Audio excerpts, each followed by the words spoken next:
Olá, meus amigos. Hoje nós vamos conhecer a história de uma brasileirinha de São Paulo. E ela ainda é ativa na igreja, tá? Ela ainda frequenta a igreja. Na verdade, ela se considera semi-ativa, tá? E eu gostei muito da história dela, porque ela usa uma linguagem assim bastante leve. Ela parece ser uma pessoa muito engraçada, muito divertida pela maneira como ela conta a história dela. E com certeza você vai reconhecer essa história como tantas outras que a gente tem contado aqui, que você olha e fala, eu já vi isso, ou isso já aconteceu comigo, enfim. Ela fala o seguinte: me considero semi-ativa, porque não vou todos os domingos e faço apenas o que eu quero. Conheci a igreja 10 anos atrás, aos 25 anos de idade. Fui muito bem recebida e adorei toda aquela boa recepção. Me batizei em 2 meses. Recebi cargo. Inconscientemente, isso já te prende todos os domingos. Claro, é verdade. Senti que existiam alguns julgamentos depois de um tempo de igreja por ser solteira, independente, etc. Então não esquece, 25 anos de idade ela tinha, tá? Só ela se batizou, tá? Ninguém mais da família dela. Fui levando. Não li o livro de Mormon inteiro, achava chato. Mas quanto o ensinamento era de Jesus Cristo, me interessava. No 4º ano de igreja, o bispo sugeriu se eu queria entrar no templo. Acho que me achou já velha porque não tinha casado, sei lá. Porque assim, o rapaz, né, na igreja, ele geralmente ele vai para missão, né? Apesar da primeira presidência não ter feito missão. Eu sempre vou te lembrar disso, tá? Porque eles não te falam, mas essa é a realidade, né? Mas para outros rapazes da igreja, né? A classe operária, eu diria, né? Porque são aqueles que estão bem abaixo, né? Da primeira presidência, para eles é considerado mandamento, né? Então, eles entram no templo e já vão para a missão. Agora, para as mulheres, funciona assim: ou elas entram no templo para irem para a missão, ou para se casarem. Como ela já frequentava a igreja fazia 4 anos, ela não tinha ido para a missão e também não tinha se casado, acho que o bispo cansou de esperar e falou, mas quem sabe a irmã, né, se prepara para entrar no templo. Foi isso que aconteceu com ela, tá? Fiz o curso, treinamento de 1 mês. Na entrevista com o bispo, menti sobre o dízimo. Já na entrevista na estaca, cancelei no dia e disse, vou pensar melhor. Então pensei. Ainda bem que desisti. Achava estranho tanto segredo para entrar lá, mas nunca fui pesquisar. Desistiu de entrar no templo, tá? Achava um absurdo namorar 6 meses e casar. Namorei na igreja, mas achei o povo muito crente. Pensei, não vai dar certo. Depois dos 30, percebi que aquele lugar não era aquilo do início. Então eu ia porque tinha uma parte que eu gostava, mas saía com meus amigos do mundo, ela coloca isso entre aspas. E jamais confessei que não cumpria todos os mandamentos. Achava bizarro ter que confessar a um bispo. Meu relacionamento era com Deus e ponto. Vou conseguir me desvincular, mas a mensagem que deixo é: você acha que pode entrar com a mente aberta, mas em algum momento você vai entrar na lavagem cerebral. Senti do 7º ano para cá, como membro da igreja, quando comecei a me sentir inadequada, não merecedora de bênçãos, vamos nos julgando e não nos damos conta que caímos no sistema. Muito bem colocado isso, porque é exatamente assim que acontece. Aí ela fala sobre alguns aspectos da igreja. Missão. Dizia para mim mesma, eu deixar meu emprego 2 anos e pagar? Jamais. No caso das moças é 1 ano e meio, né? Mas mesmo assim, ela achava um absurdo. E que bom, não foi para missão não, né? Dízimo. Nunca paguei os 10% brutos. Achava um absurdo, até porque sempre ganhei bem. Então pagava o que era justo pelo que gastava, ou seja, uma oferta. Por muitos anos não paguei todos os meses. E digo uma coisa, nunca deixei de ser abençoada.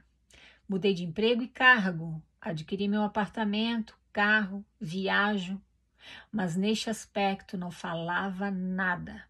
E também nunca gostei de gente na minha casa só com o olho gordo. Conto nos dedos os amigos que confio na igreja. Eles deveriam pensar, só isso de dízimo?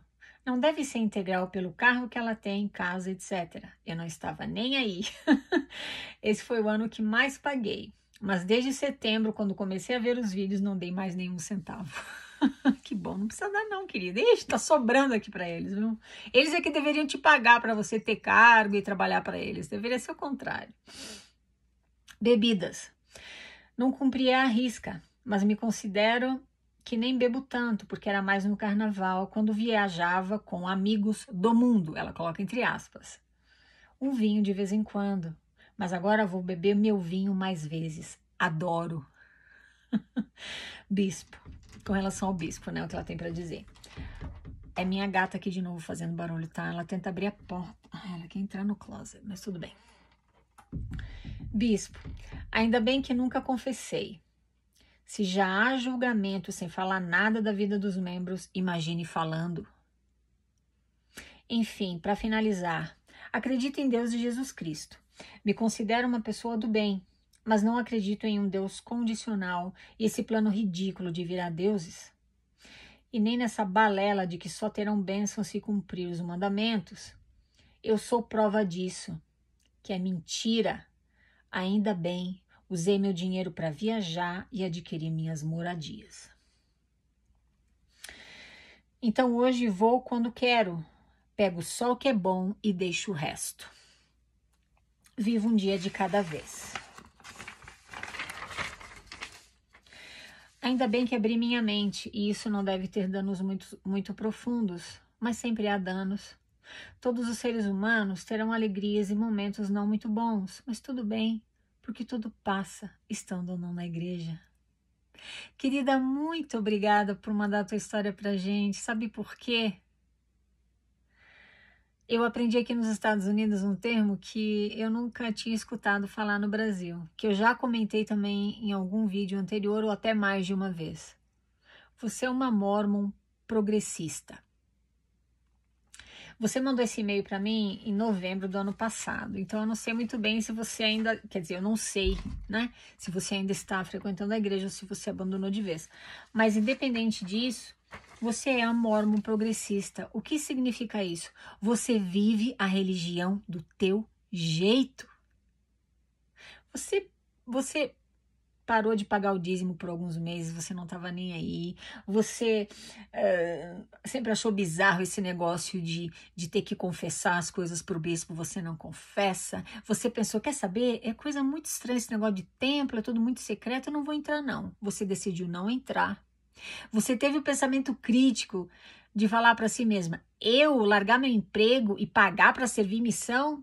Tô fora.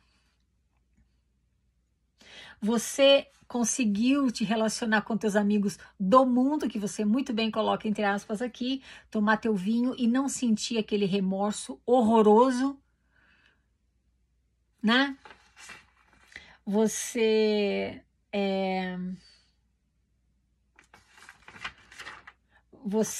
parou de pagar o dízimo, né? Quando começou a assistir meus vídeos, isso me deixa muito contente de saber. E você presta pra gente aqui um testemunho, né? Dizendo o quanto você foi abençoada.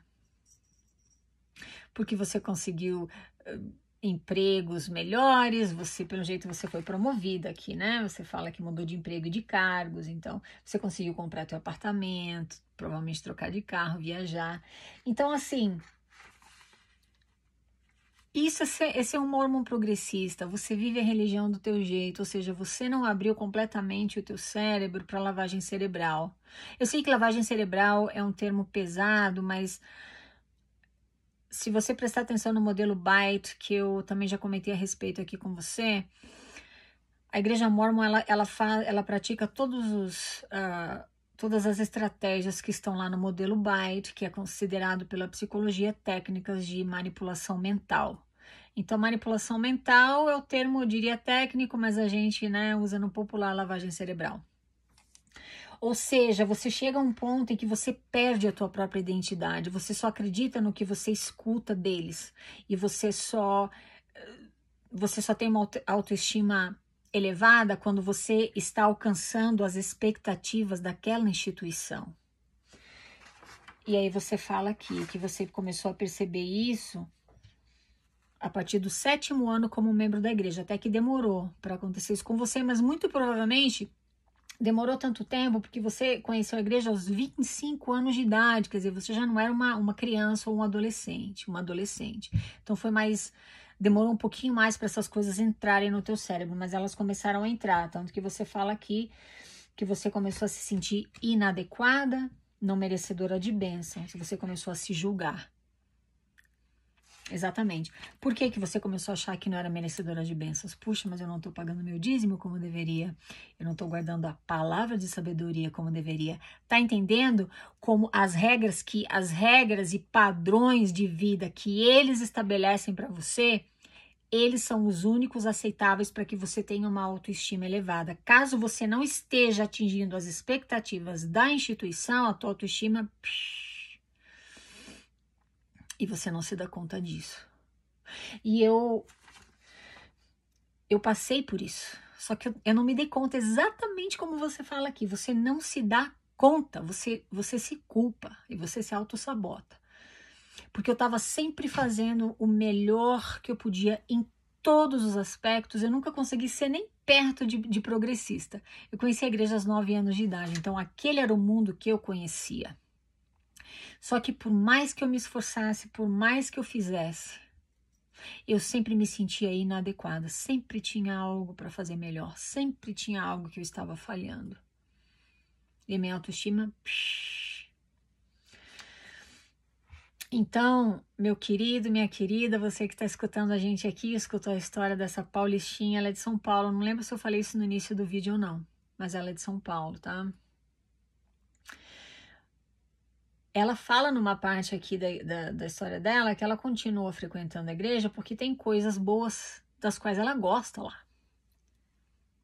Então você pode frequentar a igreja, mas por que não fazer as coisas do teu jeito? Por que não viver a religião do teu jeito? Por que não escolher a tua própria identidade? Por que não decidir o que você quer e o que você não quer fazer? Por que não decidir o que é melhor para você? Por que dar satisfação de cada passo que você dá na tua vida para um homem que se diz ser um representante de Deus, né? O bispo.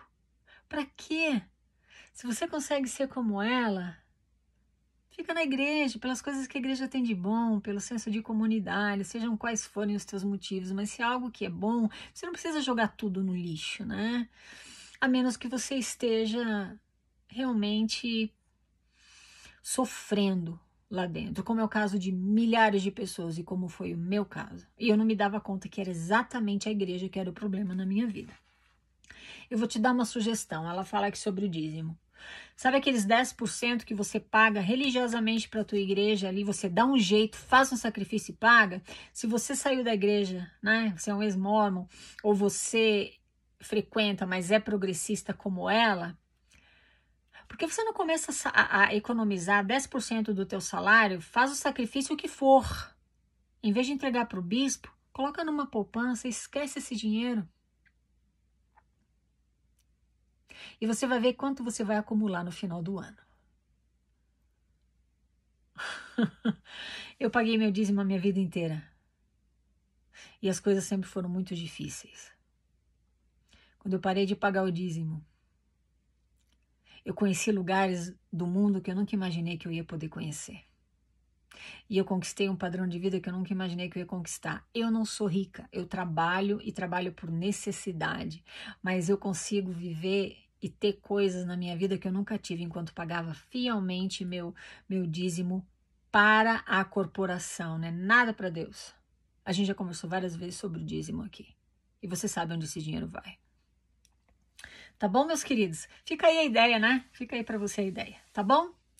Muito obrigada por me escutar. Falamos na próxima. Tchau, tchau.